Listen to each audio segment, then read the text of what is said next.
Hello, my name is Friday Gretchen, and today I am going to be reading The Lorax by Dr. Seuss. At the far end of town where the grickle grass grows, and the wind smells slow and sour when it blows, and no birds ever sing, excepting old crows, is the street of the lifted Lorax. And deep in the grickle grass, some people say, if you look deep enough, you can still see today where the Lorax once stood, just as long as it could, before somebody lifted the Lorax away. What was the Lorax? And why was it there? And why was it lifted and taken somewhere from the far end of town where the grickle grass grows? The old onceler still lives here. Ask him, he knows. You won't see the onceler. Don't knock at his door. He stays in his lurkim on top of his store. He lurks in his lurkim, cold under the roof, where he makes his own clothes out of muffered moof.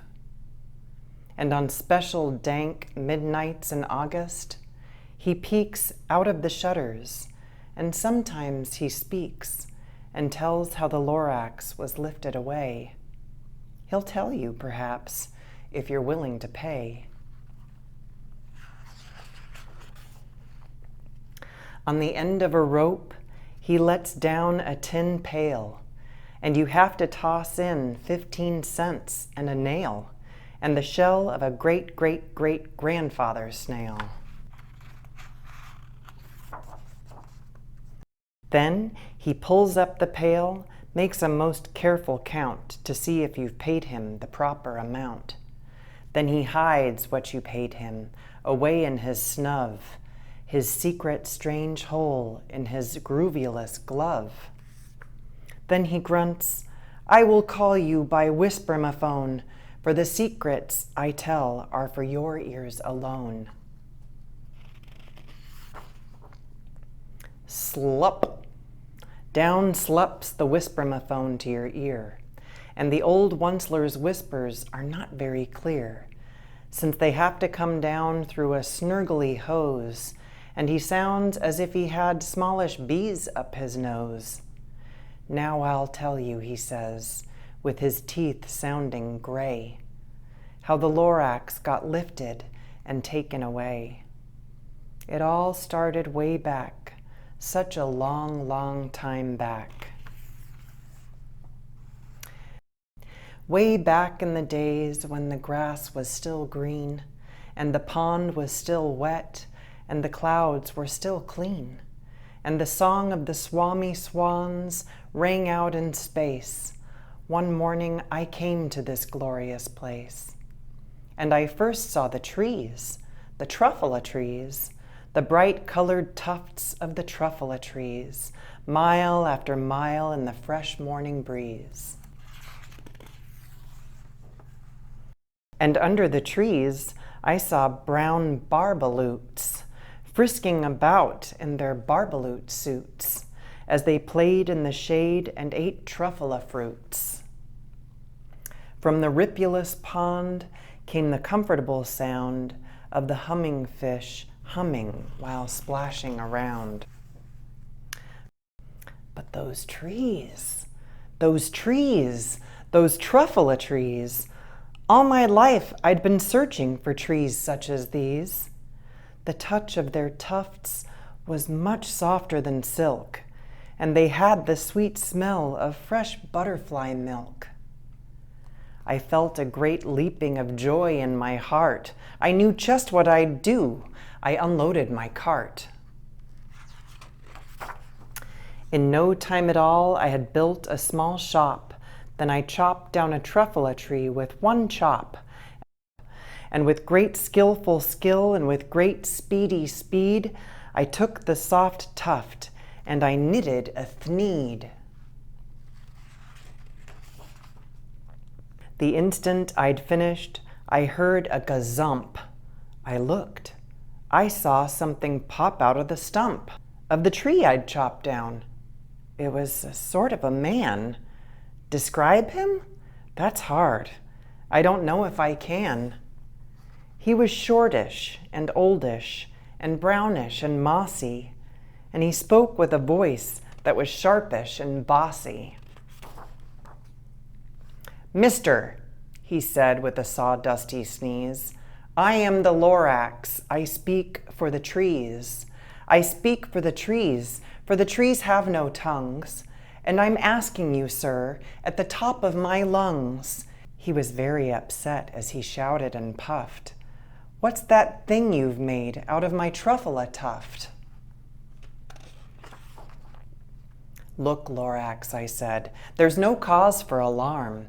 I chopped just one tree. I am doing no harm. I'm being quite useful. This thing is a thneed. A thneed's a fine something that all people need. It's a shirt, it's a sock, it's a glove, it's a hat. But it has other uses, yes, far beyond that. You can use it for carpets, for pillows, for sheets, or curtains, or covers for bicycle seats." The Lorax said, "Sir, you are crazy with greed. There is no one on earth who would buy that fool thneed." But the very next minute, I proved he was wrong. For just at that minute, a chap came along, and he thought that the thneed I had knitted was great. He happily bought it for $3.98. I laughed at the Lorax. "You poor stupid guy. You never can tell what some people will buy." "I repeat," cried the Lorax, "I speak for the trees." "I'm busy," I told him. "Shut up, if you please." I rushed across the room and in no time at all built a radio phone. I put in a quick call. I called on my brothers and uncles and aunts, and I said, "Listen here, here's a wonderful chance for the whole Onceler family to get mighty rich. Get over here fast. Take the road to North Nitch. Turn left at Weehawken, sharp right at South Stitch."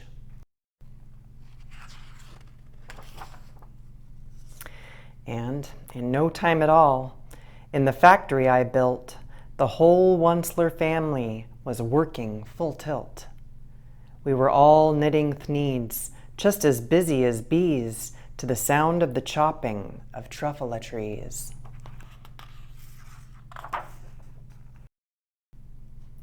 Then, oh baby, oh, how my business did grow. Now chopping one tree at a time was too slow. So I quickly invented my super axe hacker, which whacked off 4 truffula trees at one smacker.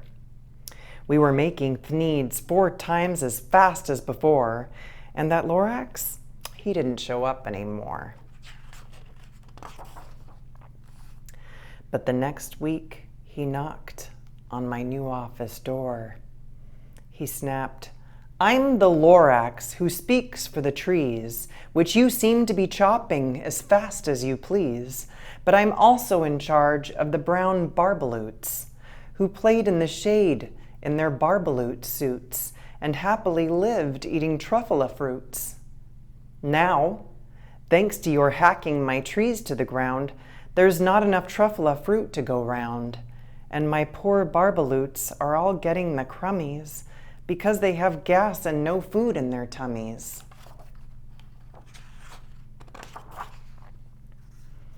They loved living here, but I can't let them stay. They'll have to find food, and I hope that they may. "Good luck, boys," he cried, and he sent them away. I, the Onceler, felt sad as I watched them all go, but business is business, and business must grow, regardless of crummies and tummies, you know.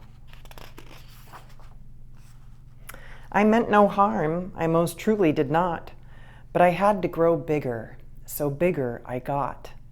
I biggered my factory, I biggered my roads, I biggered my wagons, I biggered the loads of the thneeds I shipped out. I was shipping them forth to the south, to the east, to the west, to the north.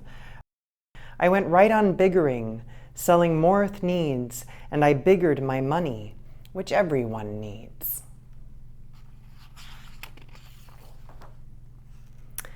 Then again he came back. I was fixing some pipes when that old nuisance Lorax came back with more gripes. I am the Lorax, he coughed and he whiffed. He sneezed and he snuffled, he snargled, he sniffed.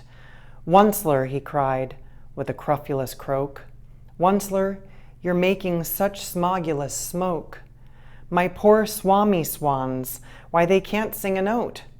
No one can sing who has smog in his throat.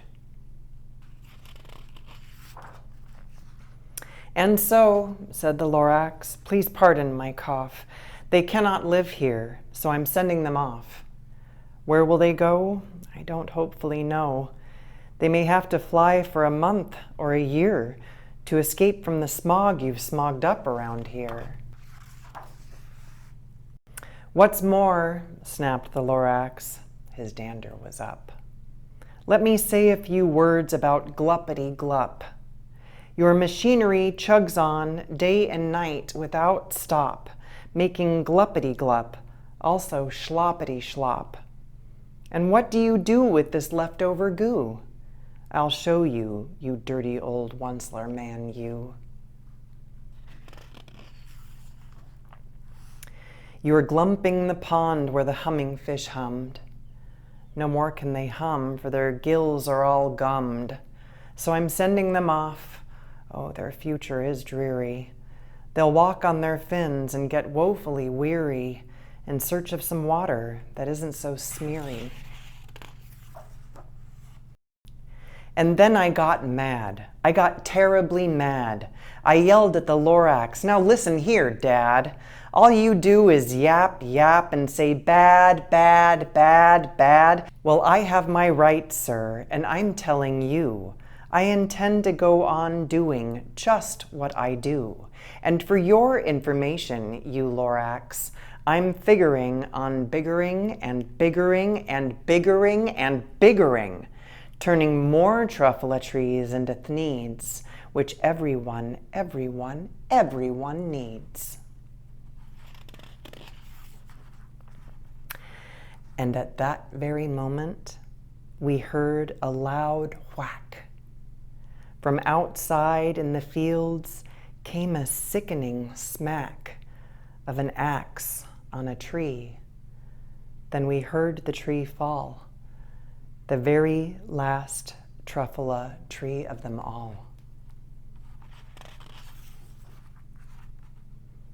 No more trees, no more thneeds, no more work to be done. So in no time my uncles and aunts, every one, all waved me goodbye. They jumped into my cars and drove away under the smoke-smuggered stars. Now all that was left 'neath the bad-smelling sky was my big empty factory, the Lorax and I.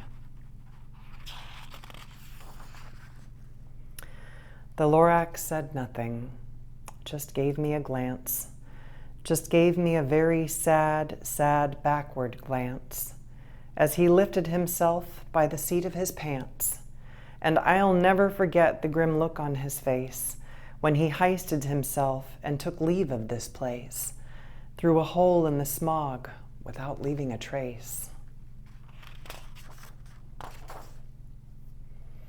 And all that the Lorax left here in this mess was a small pile of rocks with the one word, unless. Whatever that meant. Well, I just couldn't guess. That was long, long ago. But each day since that day, I've sat here and worried away. Through the years while my buildings have fallen apart, I have worried about it with all of my heart. But now, says the Onceler, now that you're here, the word of the Lorax seems perfectly clear. Unless someone like you cares a whole awful lot. Nothing is going to get better. It's not.